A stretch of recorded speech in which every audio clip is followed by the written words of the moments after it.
உலக தமிழர்களுக்கு எனது அன்பான வணக்கம். எல்லாரும் சூப்பர் ஹாப்பியா நலமா இருக்கீங்கன்னு நினைக்கிறேன். என்கிட்ட 2 பூச்செடிகள் இருந்தது. ஒரு பூச்செடி பூக்கவே இல்லை, இன்னொரு பூச்செடியில 1-2 பூக்கள் தான் வச்சதுங்க. இந்த மாதிரி பூச்செடி பூவே வைக்க மாட்டேங்குது, அப்படி இல்லைன்னா 1-2 பூ தான் வைக்குது, ஆனா என் செடியில நிறைய பூ வைக்கணும் அப்படின்னு ஆசைப்பட்டீங்கன்னா இந்த வீடியோல சொல்ற ஒவ்வொரு விஷயமும் உங்களுக்கு பயனுள்ளதா இருக்குங்க. எந்த வித பூச்செடிகளை நீங்க வச்சிருந்தாலும் இந்த டிப்ஸை நீங்க தாராளமா ஃபாலோ பண்ணலாம். ஒரு செடியை பார்க்கும்போதே அட எவ்வளவு சூப்பரா வளர்ந்துருக்குல்ல அப்படின்னு சொல்ற மாதிரி நல்ல வளர்ச்சியும் ஆரோக்கியத்தோடவும் இருக்கணுங்க. இது கூடவே அழகழகா பூக்கள் வச்சு காய்களும் கொடுத்துச்சு அப்படின்னா சூப்பர் ஹிட் தான் இல்லையா? இதெல்லாம் நடக்கிறதுக்கு நம்ம கொடுக்கிற உரத்துல பொட்டாசியம் சத்து இருக்கணுங்க. ஒரு கார்டனரா ஒவ்வொரு செடிக்கும் NPK அப்படின்ற 3 சத்துக்களும் எவ்வளவு முக்கியம் அப்படின்றது நம்ம தெரிஞ்சுக்கணும். இந்த NPKல இருக்க K தான் பொட்டாசியம். இந்த பொட்டாசியம் சத்து இருக்கிற உரத்தை நம்ம கொடுத்ததுனால தான் பூக்காத செடியில நிறைய பூக்கள் வந்தது, குறைவா பூத்த செடியிலையும் அதிகமான பூக்களை பார்க்க முடிஞ்சதுங்க. அதிகமா பொட்டாசியம் சத்து நிறைந்துள்ள செலவே இல்லாத எளிமையான அந்த பொருள் என்னன்னு பார்த்தீங்கன்னா வாழைப்பழத்துடைய தோல் தாங்க. வாழைப்பழத்தோலை சின்னதா கட் பண்ணி பாட்டில்ஸ், கெச்சப் பாட்டில் இந்த மாதிரி எதுல வேணாலும் போட்டு வச்சுக்கோங்க. எவ்வளவு வாழைப்பழத்தோல் போடணும் அப்படின்ற அளவு எதுவும் கிடையாது. வாழைப்பழத்தோல்களை போட்டுட்டு அந்த தோல்கள் முழுசா மூழ்கிற வரைக்கும் தண்ணி ஃபில் பண்ணி வச்சுக்கோங்க. 2 வாரம் கழிச்சு பார்க்கும்போது வாழைப்பழத்தோல்ல இருக்க எல்லா சத்துக்களும் அது ஊறிய அந்த தண்ணீர்ல வந்துடும். வாழைப்பழத்தோல் கரைசல் ரெடி ஆயிட்ட பிறகு அது செடிக்கு எப்படி கொடுக்கலாம், எத்தனை நாளைக்கு ஒரு முறை கொடுக்கலாம் அப்படின்றத பார்க்கலாம்.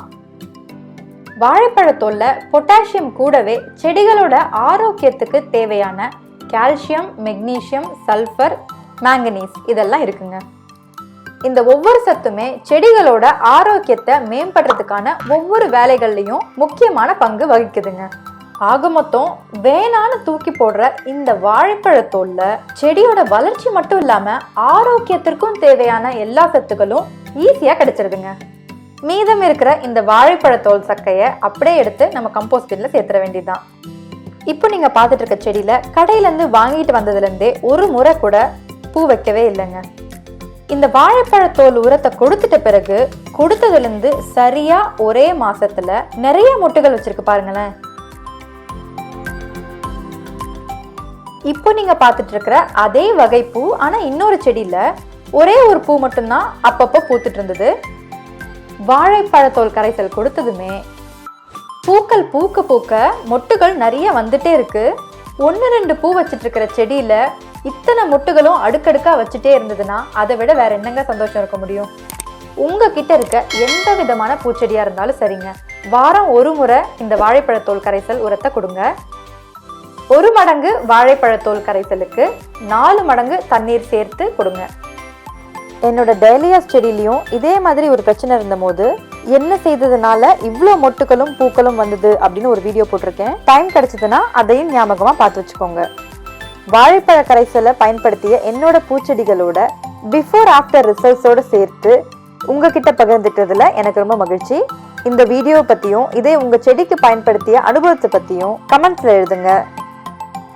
மற்ற வீடியோஸும் உபயோகமா இருக்கும். சேனலை செக் பண்ணுங்க. இதுவரை பார்த்த அனைவருக்கும் மிக்க நன்றி.